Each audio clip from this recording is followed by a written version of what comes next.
Terima kasih ya Ustaz. Assalamualaikum warahmatullahi wabarakatuh. Nama saya Kusli Naryo, asal dari Demak, Jawa Tengah.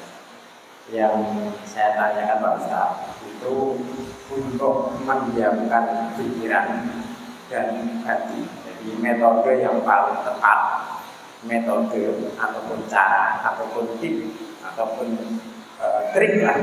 Jadi bagaimana kita bisa mendiamkan pikiran dan hati. Terus kemudian bagaimana bisa kita membedakan ini suara pikiran atau suara hati.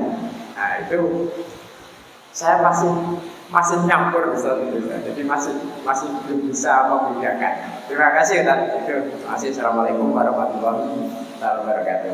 Waalaikumsalam. Ustaz jawab nomor 2, nomor 1 kurang jelas tadi pertanyaannya semua Ustaz. Mana suara pikiran, mana suara hati? Lihat, kalaulah Ustaz tanyakan sama Bapak Ibu, yang berpikir itu sebenarnya akal atau yang berpikir itu adalah hati? Yang berpikir itu bukan akal. Ini secara makna hakikat. Yang berpikir itu adalah hati. Maka kalaulah hati ini yang berpikir sebenar-benarnya, maka disitulah muncul suatu ungkapan, pikir itu adalah pelita hati. Kita bisa berpikir itu karena ada pelita. Pelita itu ada di dalam hati. Namun yang menjadi pelita hati itu tiada lain adalah Allah. Maka Allah itulah yang dikatakan pelita hati, yang membuat kita itu bisa berpikir untuk membaca dan menilik akan wujud kebesarannya pada alam dan pada diri kita. Inilah yang disebut namanya dengan ulul albab. Jadi ketika kita berpikir, itu sebenarnya akal ini hanya mendapatkan suatu transfer dari hati. Apapun ilmu yang kita dapatkan, itu dapatnya dari hati. Hati inilah wilayah untuk menerima petunjuk-petunjuk daripada Allah. Jadi ketika hati ini telah mendapatkan petunjuk-petunjuk daripada Allah, kata Allah, wa may yu'min billahi yahdi qalbahu. Apabila kamu sudah benar-benar beriman kepada aku, jiwamu telah jinak kepada aku, maka aku beri hatimu itu petunjuk. Ketika Allah beri hati kita petunjuk, maka hati itu menghantarkan dia kepada akal. Nah, berapa kecepatan hati menghantarkan petunjuk kepada akal? Ketika itu baru akan mengatakan benar. Iya. Nah, ketika dia mengatakan benar, cepat kembalikan apa yang disampaikan oleh akal, kembalikan dia kepada hati. Sebab kalau tidak dikembalikan kepada hati, maka dia akan menjadi iblis secara berpikirnya. Nah, inilah yang dikatakan pikir itu adalah pelita hati sebenarnya. Nah, maka memahami segala sesuatu itu tetap melalui hati. Hati yang telah terhubung, hati yang telah tersambung, hati yang telah hadir akan Allah. Ketika itu akal itu menerima bahwa segala yang ada inilah cermin Allah, inilah kenyataan Allah, inilah wujud nyatanya Allah itu. Barulah akal mengatakan melalui kalam ini la haula wala quwata illa billah. Itu yang pertama. Yang kedua, Ustaz lupa tadi pertanyaan nomor 1 itu enggak jelas mic-nya tadi. Ini Pak Ustaz, jadi tadi Pak Ustaz menerangkan kita mencoba untuk mendiamkan pikiran dan hati.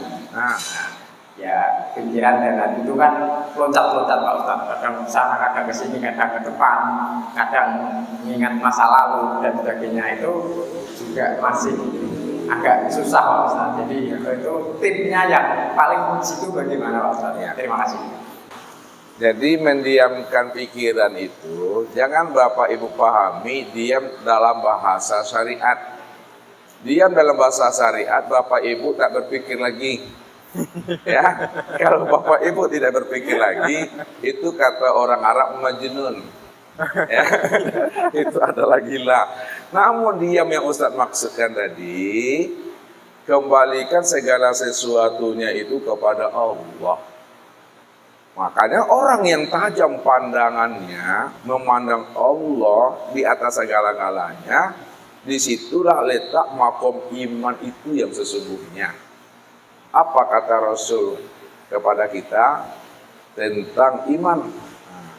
Al-iman antuk minu biru'yatillah. Yang dikatakan iman itu di mana kamu mampu menyaksikan Allah di atas segala-galanya, di atas segala peristiwa, kejadian, sebab dan musabab. Itu maknanya tidak ada suatu peristiwa, kejadian, sebab dan musabab melainkan itu tiada lain Allah lah di situ yang berkehendak di atas segala-galanya. Makanya para khulafaur rasyidin, Abu Bakar As-Siddiq, Umar bin Khattab, Utsman bin Affan, Ali bin Abi Thalib, begitu tajamnya pandangan hatinya kepada Allah, ya, ketika dia mendiamkan suasana akal pikirnya, disitulah kata beliau, Abu Bakar As-Siddiq mengatakan, ma ra'aitu syai'an illa wa ra'aitullahu qablahu. Tidaklah aku melihat suatu peristiwa ya Rasul yang terjadi pada diriku atau di luar diriku, melainkan pandangan hatiku ini telah mampu memandang Allah sebelum peristiwa itu terjadi pada diriku dan di luar diriku.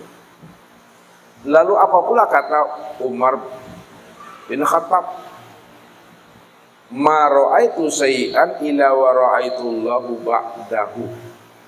Tidaklah aku melihat satu peristiwa ya Rasul pada diriku dan di luar diriku, hatiku ini telah mampu memandang Allah itu setelah peristiwa itu.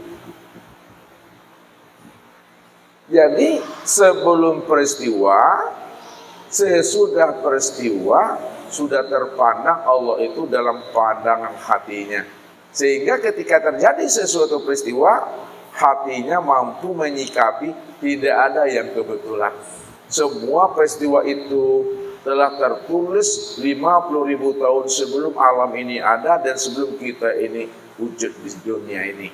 Makanya Nabi mengatakan, kataballahu maqadiral khalaiq qabla ayakhluqas samawati wal ardi khamsina alfa sana.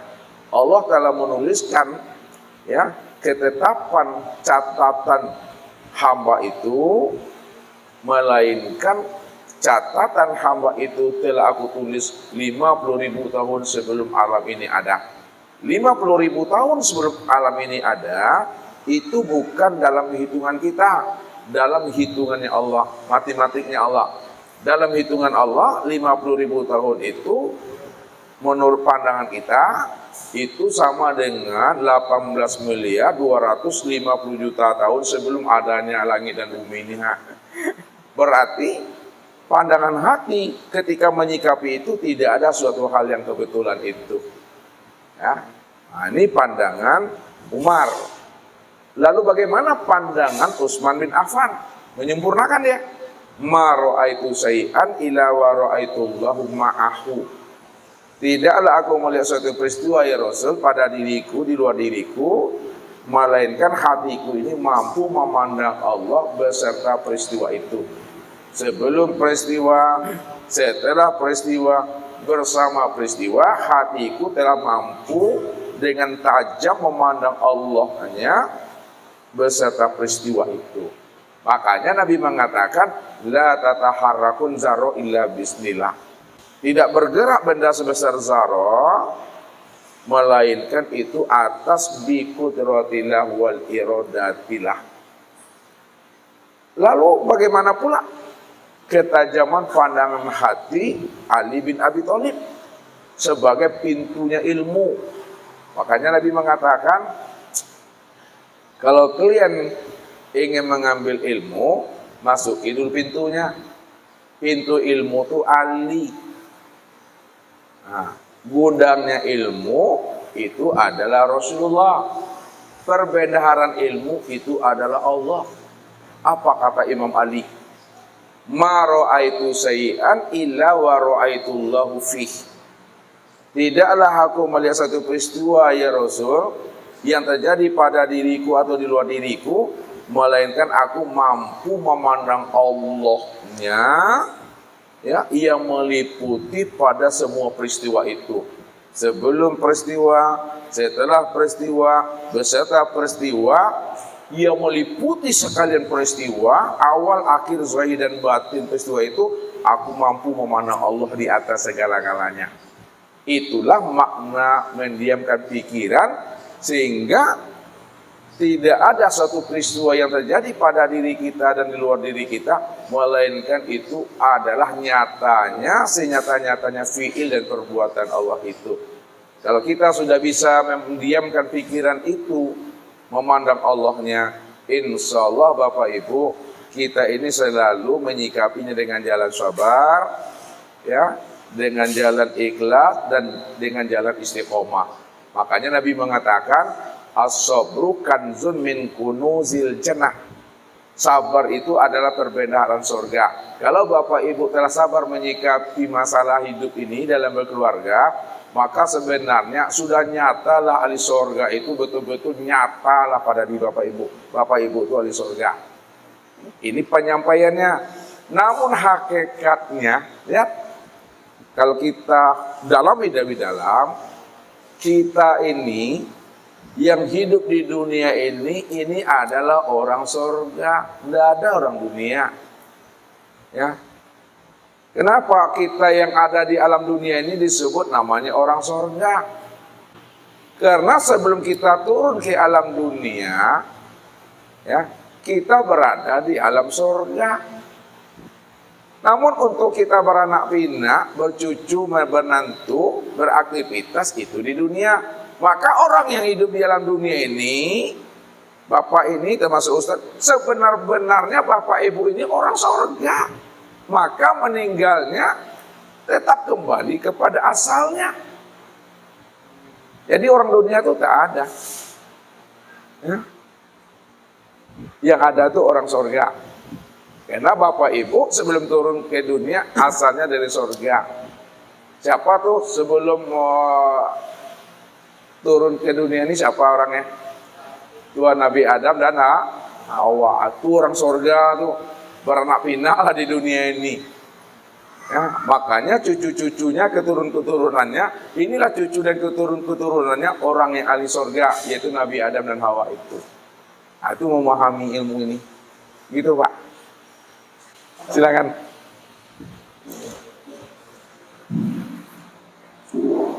Tambah sedikit Pak Ustaz. Ya. Jadi tentang ahli surga. Jadi ketika Pak Ustadz menyebutkan ahli surga, itu saya jadi berpikir, ahli itu kan dengan maksud kemampuan atau seseorang yang mampu. Jadi mungkin kayak ahli bedah, ahli forensik atau ahli apa, artinya kan itu kan suatu kemampuan Pak Ustadz. Jadi memang seperti itu dikatakan sebuah ahli, dan itu nyambung dengan ahli surga. Itu Pak Ustadz, mohon diperjelas. Terima kasih. Ya. Sebenarnya kalam ini sudah tegas. Cuma karena Bapak selalu ingin mengoreksi setiap kalam tadi, memunculkan makna yang baru dia. Ahlul bait, ya, ahlul musibah. Bagaimana Bapak memahaminya itu ahlul bait, ahlul musibah? Jadi ahlul bait dan ahlul musibah itu dalam bahasa yang umum yang sudah jelas itu adalah keluarga. Keluarga itu maksudnya keluarga surga. Ahli surga orang-orang yang sudah menjadi keluarga surga, yang disebut namanya keluarga robbani namanya. Jangan dipertajam maknanya sehingga memunculkan makna yang baru dia. Contoh, rumah makan kan sudah jelas tuh. Jangan dipertegas rumah makan. Apa ada rumah yang makan? Rumah sakit, apa ada rumah yang sakit? Nyiur melambai-lambai berarti ada nyiur punya tangan. Nyiur melambai-lambai, rumah sakit, rumah makan, itu tak perlu diterjemahkan, cukup dipahami, karena itu bahasa yang sudah umum dipakai. ahli surga itu artinya orang yang telah menjadi keluarganya Allah, itu keluarga rohani. Nah, kalau kita rinci, siapa yang mampu menjadi ahli surga? Nah, apa kata Allah? Kunu rabbanina bima kuntum tu'allimuna kitab wa bima kuntum tadrusun. Jadilah kamu menjadi orang-orang yang robbani. Orang-orang robbani itu jadilah kamu keluarga aku. Siapa yang menjadi keluarga aku, ya, disebabkan dia itu membaca Al-Quran dan mempelajarinya, maka dialah sebenar-benarnya yang menjadi keluarga aku, karena dia mengenal aku, dia patuh kepada aku, dia tidak pernah menyanding-nyandingkan diriku dengan sesuatu apapun. Tetap dia itu istiqomah berjalan lurus di atas jalan hidayah dan petunjuk aku. Itulah keluarga Tuhan, itulah yang keluarga robbani, orang yang diberikan Allah kesempurnaan iman, kesempurnaan Islam, dan kesempurnaan ihsan pada dirinya. Namun kesempurnaan itu jangan kita yang mengukur dan menilainya. Contoh, aku ini sudah beriman, aku ini sudah bertakwa, aku ini sudah bermakrifat, itu pengakuan kita. Biarkan Allah yang memberikan penilaian, kita ini sudah beriman, kita ini sudah bertakwa, kita ini sudah bermakrifat, biarkan Allah. Namun bagi kita, setelah kita paham apa itu iman, apa itu takwa, apa itu makrifat, cukup jalani sajalah. Kalau bahasa Ustadz, setiap ilmu yang kita tuntut, maka ilmu itu akan menuntut balik terhadap apa yang kita pelajari itu. Contoh bahasa Ustadznya, kalaulah Bapak Ibu telah betul-betul beriman, maka Allah akan memberikan suatu tuntutan. Kalau kamu memang betul-betul beriman, buktikanlah bahwa kamu beriman, aku ingin lihat.